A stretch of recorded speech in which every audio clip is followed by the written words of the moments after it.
उस दिन सवेरे स्कूल जाने में मुझे बहुत देर हो गई थी। मन में बड़ा डर लग रहा था। वैसे तो कोई बात नहीं थी, लेकिन हेमिल मास्टर साहब ने यह जो कह दिया था कि मैं सबसे स्कर्मक और अकर्मक क्रियाओं की परिभाषा पूछूंगा, और मुझे एक फूटा शब्द भी याद नहीं था।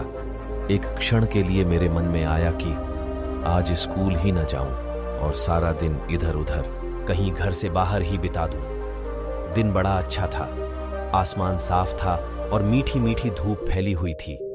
सड़क के किनारे वाले जंगल में चिड़ियां खूब चहक रही थीं, और लकड़ी चीरने की जो मिल है उसके पिछवाड़े सिपाही कवायद कर रहे थे।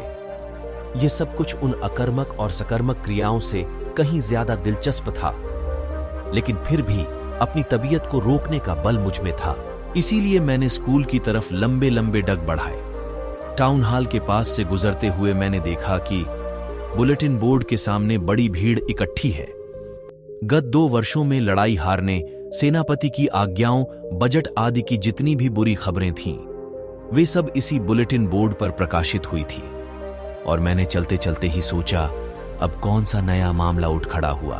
पर मैं रुका नहीं, भरसक तेजी से लमक लमक कर चलने लगा।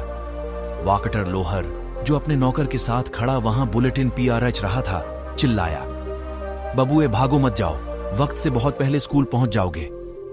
मैंने सोचा कि यह मेरा मजाक उड़ा रहा है, और मैं अपनी उसी रफ्तार से चलता ही चला गया। हांफता हांफता स्कूल पहुंच गया। स्कूल लगने पर हमेशा ही इतना शोरगुल होता था कि वह सड़क पर सुनाई पड़ता था। डेस्क के खुलने बंद होने की फटफटाहट, जोर जोर से एक साथ सबक पढ़े जाने की एक तेज आवाज, यहां तक कि ठीक ठीक शब्दों को समझने के लिए कान पर हाथ रखने पड़ते थे।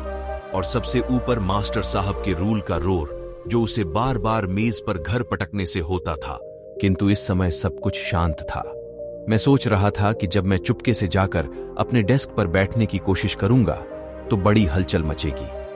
परंतु उस दिन तो वास्तव में सब ऐसी चुप नजर आ रहा था जैसे इतवार की सुबह हो।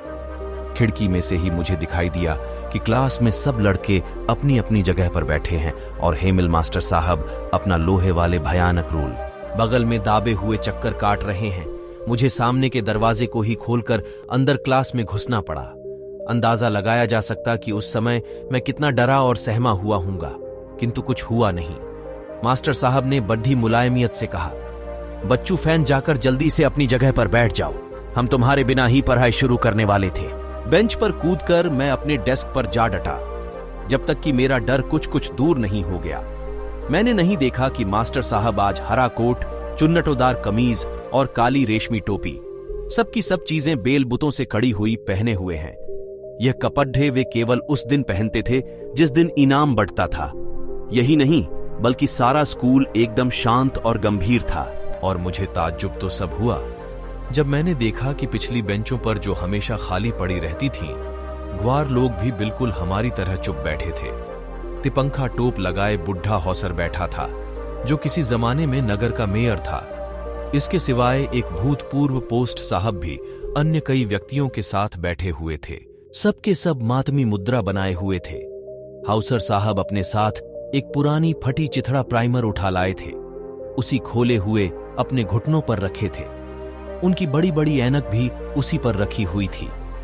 मैं यह सब देखकर आश्चर्य ही कर रहा था कि हेमिल साहब अपनी कुर्सी पर चढ़े और उसी मुलायम तथा विनम्र स्वर में, जिसमें कि आते आते ही मुझे बोले थे, कहने लगे, लड़कों, आज मैं तुमको सबक पढ़ा रहा हूं। बर्लिन से आज्ञा आई है कि आलजक और लॉरेन के स्कूलों में सिर्फ जर्मन ही पढ़ाई जाए। तुम्हारे लिए कल से कोई नए मास्टर साहब आ जाएंगे, इसलिए आज फ्रेंच का यह तुम्हारा आखिरी सबक है। खूब ध्यान से पढ़ना, और यह शब्द मेरे कानों पर जैसे बिजली की तरह गिरे। अब समझ में आया कमबख्तों ने उस बुलेटिन बोर्ड पर क्या लिखा था। फ्रेंच का मेरा आखिरी सबक, आखिरी, और अभी तो मुझे अच्छी तरह लिखना भी नहीं आया है, और यहीं सब खत्म है। मैं अब आगे नहीं पढ़ सकूंगा क्या? हाय हाय, मैंने अभी तक अपने सबक न याद करके कितना बुरा किया। बेकार ही चिड़ियों के अंडों की तलाश में घूमता रहा, बेकार ही अपना वक्त इधर उधर आवारागर्दी में खराब किया। वे किताबें जिनकी सूरत देखकर मुझे बुखार चढ़ता था, व्याकरण इतनी भारी थी कि ले जाने में आफत पड़ती थी, और वह महात्माओं की कहानियां आज सब मुझे पुराने दोस्तों की तरह लग रहा थी, जिनसे जुड़ा होना अब असंभव मालूम हो रहा था। और बेचारे मास्टर भी तो, वे अब हमेशा के लिए जा रहे हैं और मैं अब उन्हें कभी नहीं देख सकूंगा।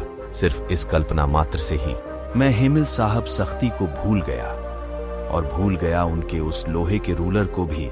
हाय बेचारा, आज इस आखिरी सबक के उपलक्ष्य में ही तो उसने अपने इतवार वाले बढ़िया कपड़े पहने थे। हाँ, और मेरी समझ में आया कि गांवों के वे वृद्ध सज्जनगण क्यों पीछे बेंचों पर बैठे थे और इतने सुस्त थे। अब वे फिर कभी स्कूल में आ जो नहीं सकेंगे। मास्टर साहब की 40 वर्ष की सेवा के प्रति अपनी कृतज्ञता प्रकट करने और उस देश का अभिनंदन करने जो अब उनका नहीं रहा था, वे लोग आए थे। मैं यही सोच विचार कर रहा था कि मेरा नाम पुकारा गया। अकर्मक क्रिया की परिभाषा सुनाने का अब मेरा नंबर था। क्या उस अकर्मक क्रिया की कठिन परिभाषा को बिना एक ही गलती किए हूं? मैं जोर से और साफ साफ नहीं कह सकता था, लेकिन पहले ही शब्द में गड़बड़ा गया और भूत बना खड़ा रह गया। दिल मेरा धक धक कर रहा था और ऊपर आंख उठाने की हिम्मत नहीं होती थी। मास्टर हेमिल ने कहना शुरू कर दिया था, फ्रेंच, मैं तुम्हें फटकारूंगा नहीं, तुम्हें खुद ही शर्म आनी चाहिए। कितनी बुरी बात है। हम लोग रोज रोज यही कहते थे कि ओह बहुतेरा वक्त है, कल पढ़ लेंगे, और तुम देखो कि यही कहते कहते हम कहां आ पहुंचे हैं। कल अब हमारे लिए नहीं आएगा। कल आजकल में वे जर्मन लोग आ जाएंगे और कहेंगे ये क्या बात है, तुम लोग बनते तो फ्रांसीसी हो पर अपनी ही भाषा न लिख सकते हो और न पढ़ सकते हो, और फ्रेंड्स एक तुम ही ऐसे नहीं हो, वरन हम में से और भी न जाने कितने ही ऐसे हैं जिन्हें यह भर्त्सना सुनने को मिल सकती है। तुम्हारे पिता तुम्हें पढ़ाने के लिए चिंतित नहीं थे, वे तुम्हें किसी खेत या मिल में काम पर लगा देना पसंद करते थे जिससे कि कुछ और आमदनी ही हो, और मैं भी दोषी हूं ही। क्या मैंने अक्सर ही पढ़ाने के बजाय तुम्हें अपने बगीचे में पानी देने नहीं भेजा है? और जब मैं मछली के शिकार को जाता था तब भी तो तुम्हें एक दिन की छुट्टी दे जाता था। इस प्रकार हेमिल साहब इधर उधर की बातचीत करते करते फ्रेंच भाषा पर ही आ गए।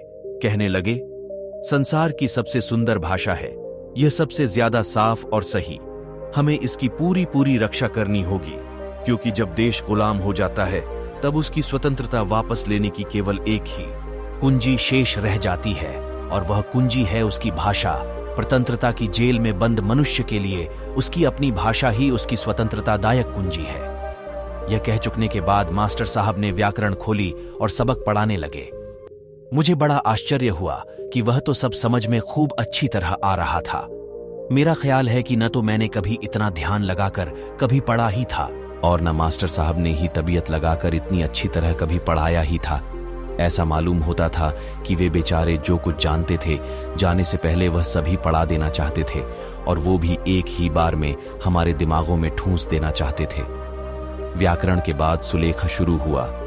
आज हेमिल साहब हम लोगों के लिए नई नई कापियां लाए थे, जिनमें बड़े ही खूबसूरत गोल गोल अक्षरों में लिखा हुआ था, आलजक, आलजक।